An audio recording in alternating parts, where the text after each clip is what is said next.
Olá, sejam todos bem-vindos à revista Self Connect.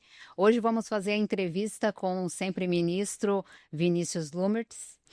Tudo bem, Vinícius? Tudo bem, Cleide? É um prazer estar com você, com o Júnior, com toda a equipe. Nós estivemos juntos lá em Lages, né, num grande evento, e agora estamos nos encontrando novamente aqui em Florianópolis, então para mim é uma alegria revê-los. Então eu vou fazer algumas perguntas para a gente compor a nossa entrevista. O senhor sempre fala que o turismo não é o que ele é, e sim o que ele faz.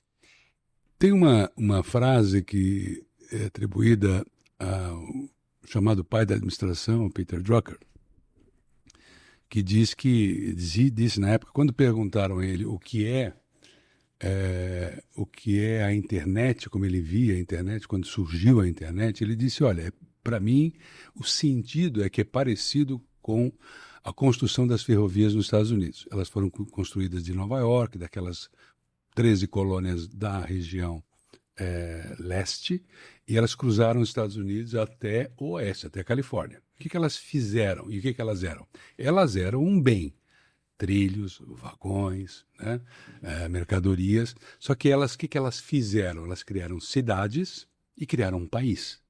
Então, o que elas são é diferente do que elas significam, né? Porque ela é um grande meio. Então, a internet é isso. Não é só o que ela é, mas é o que ela vai fazer. O turismo é a mesma coisa. Muita gente olha o turismo como um conjunto de atividades do setor terciário, na forma tradicional da visão econômica, primário, secundário e terciário, sendo que o terciário é o setor de serviço. Não é mais isso, já faz muito tempo. Então, você ouve no jornal, muitas vezes, dizer o seguinte, olha, o Brasil está indo bem e as pessoas estão viajando mais. Bom, isso é uma parte. Mas se você for, deixa eu me dar um exemplo, se eu for a Gramado, tem 46 mil habitantes, mas tem 7 milhões de turistas. Isso é uma plataforma, o turismo é uma plataforma. A economia do visitante leva 7 milhões de pessoas para lá, que gastam, gostam, né, e mexem com os setores além do turismo. Imobiliário, alimentos, mobiliário, móveis, vinhos, conjuntos de setores que são valorizados pela atividade do turismo. Isso vale para Nova York, vale para Paris, vale para o mundo inteiro. A diferença é que isso é muito melhor compreendido lá fora do que aqui, onde a visão é muito tradicional, vê o turismo como uma coisa menor, né? Não dá a devida importância, ainda que o Brasil seja um dos maiores potenciais de turismo do planeta. Como ex-ministro do Turismo e conselheiro de empresas privadas, qual a sua visão sobre o papel do setor privado no desenvolvimento do turismo brasileiro? O setor privado brasileiro no turismo é o setor heróico. Como dizia o Luiz Henrique, eu fui secretário do Luiz Henrique há muito tempo, e amigo, né? Luiz Henrique da Silveira, ele dizia tem duas maneiras de trabalhar, morro acima e morro abaixo, né? No Brasil, em geral, as empresas trabalham morro acima. O turismo, especificamente, completamente morro acima. Se você olhar o seu potencial, e você olhar lá, por exemplo, o crédito oficial e os fiagros, mas o crédito oficial do governo é 500 bilhões de dólares, o turismo tem 1 bilhão. Né? O turismo emprega 8 milhões e meio de brasileiros. Direta e indiretamente é 8% do PIB. Né?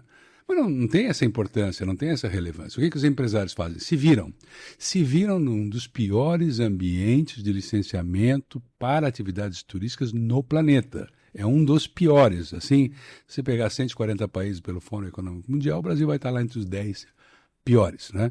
Segurança jurídica, o caso aqui na frente da Beira-Mar Norte. Nós temos aqui uma marina que está enrolada há mais de 10 anos, porque ela é combatida ideologicamente por uma briga que vinha e agora parece que está acalmando, do chamado lawfare, né? Usar ideologicamente a legislação para combater direitos óbvios. Né?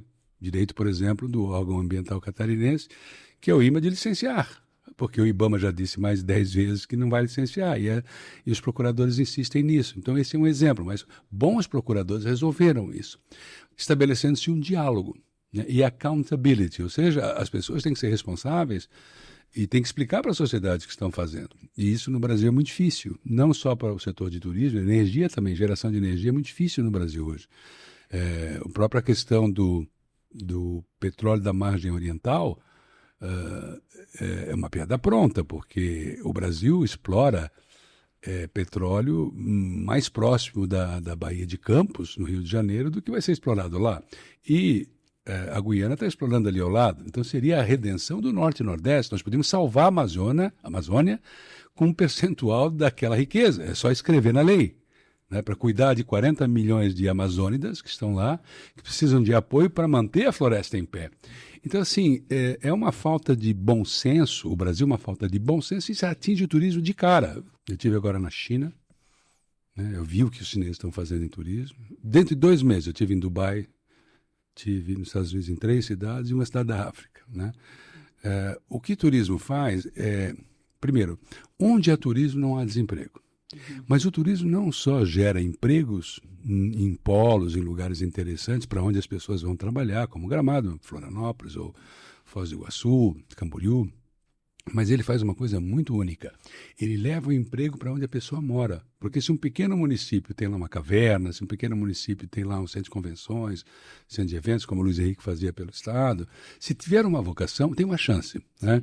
E o turismo começa em 200 quilômetros, depois vai para 400, 600, até 2.000 quilômetros. Essas são as cadeias, né, no entorno do turismo. Então, ele pode levar o turismo, e na China está sendo feito isso. O que os chineses fazem? Eles pegam polos distantes, aí fazem ferrovias, rodovias, fazem parques temáticos, parques naturais e criam um destino turístico. Ao criar um destino turístico, havendo mais visitantes, tem mais vida. Tem mais vida, tem mais restaurantes, tem mais hotéis, tem convenções, né? E aí tem as vocações. Por exemplo, Qingdeshen, na China, tem um polo original da louça, né? Da China, que chama Louça China, que é possível que seja inclusive o nome da China, né? Possível. Então, de um polo de louça ou de um polo de rosas em Linjiang, eles fazem toda uma economia em torno, tematicamente, né? Nós fazemos ao contrário, nós temos tudo sobrando, parques naturais maravilhosos no Brasil inteiro, praticamente fechados aos visitantes. É tudo ao contrário. É lamentável, né? O Brasil, apesar disso, os empresários trabalham, se desenvolvem e o turismo está indo muito bem, né? Poderia ir muito melhor, né? De forma mais eficiente, completamente de forma sustentável, porque isso é uma negociação, né? Mas precisa de diálogo, precisa de conversa, precisa de mais brasilidade, mais patriotismo. E entender o turismo, e em especial o conceito de desenvolvimento econômico, essencialmente como uma questão moral. A oportunidade é uma questão moral. Eu estou aqui porque algum antepassado meu, ou eu mesmo, ou você e seus antepassados, ou você, tiveram uma oportunidade. Sim. Da oportunidade mudam gerações e gerações. Ao negar isso, lá com um papel que fica 10 anos, que é assinado 10 anos depois, e às vezes é a mesma proposta, né? Você sacrificou 10 anos de empregos, de impostos, você sacrificou uma geração inteira, e os mais talentosos, muitas vezes, no caso do Brasil, vão para o crime organizado, porque quem está no crime organizado, ele quer os meninos e as meninas mais inteligentes. Sim, claro. Que, ao invés de estarem trabalhando, enfim, nas novas economias e tudo mais, são brilhantes, são corajosos, né? Acabam sendo arregimentados por uma máquina do crime organizado. Então, assim, o Brasil falta bom senso. A burocracia fica moroso para trazer as coisas, fazer as coisas acontecerem, né? Isso, mas assim, por que isso não muda? Por que nós não nos concentramos nisso, né? A China está fazendo isso, né? Os Emirados já fizeram isso, a Turquia está fazendo isso. Enfim, os Estados Unidos. Se você vai a Nova York, você vai ver uma cidade que durante a pandemia, quando parou, parou. Ela tem 60 milhões de visitantes e 80 bilhões de dólares de receita. Por isso ela é a cidade que é. Por isso Wall Street funciona bem, tudo funciona bem, porque tem um dinheiro entrando. Nós temos que compreender isso. No governo de São Paulo, nós despoluímos o Rio Pinheiros, no governo de João Dória, do qual fui secretário. Depois de ser ministro do Temer, eu vim ser secretário em São Paulo, né? E ao despoluir o Pinheiros, nós demos um grande passo, mas precisa despoluir o Tietê. E agora o Tarcísio está tratando de corrigir o centro de São Paulo, porque é a única cidade grande do Ocidente que o turismo não pode ir, né? Porque ela está tomada por um modelo hipócrita de querer mostrar, né, através dos drogados, etc., por um religioso, dizer que tem uma mentalidade econômica deformada pelo marxismo, deformada. O marxismo hoje é uma deformação absurda. A mais-valia hoje, na época na época industrial, fazia até algum sentido, né? Mas hoje a produção de um celular como esse, feita por trabalhadores, onde quer que seja, é uma mínima fração do valor desse produto, que é inteligência. E nós brasileiros estamos ficando fora disso. Enquanto a China e os Estados Unidos estão ensinando AI para as crianças no primeiro grau, principalmente a China, nós aqui estamos com dificuldade de que as crianças compreendam um texto ao sair do primeiro ou do segundo grau, né? Então, assim, as prioridades no Brasil estão invertidas. E essa radicalização no Brasil, ela é muito perniciosa, porque o Brasil tende a ser, em 20 anos, o segundo maior economia do Ocidente. O Brasil, morro acima, pode passar até a Alemanha. No Ocidente seria Estados Unidos da América, Brasil e México. Ou seja, cada um deles maior que todos os países europeus. Essa é a tendência. Mas nós precisamos deixar o Brasil trabalhar. Nós precisamos dar liberdade para os brasileiros trabalharem e não amarrar as mãos do brasileiro, os brasileiros com muitos impostos, onerar, com essa reforma tributária, onerar a população com 28% de IVA. Então, as pessoas têm o seu salário, mas compram muito menos que poderiam, porque o juro e o imposto é muito alto. E veja, o PIB, por poder de paridade de compra no Brasil, é muito maior que o PIB nominal. O PIB nominal é 2,3 trilhões, mas por paridade de compra é 4 trilhões e 800. 2,300, 2 tri e 300 para 4 tri e 800.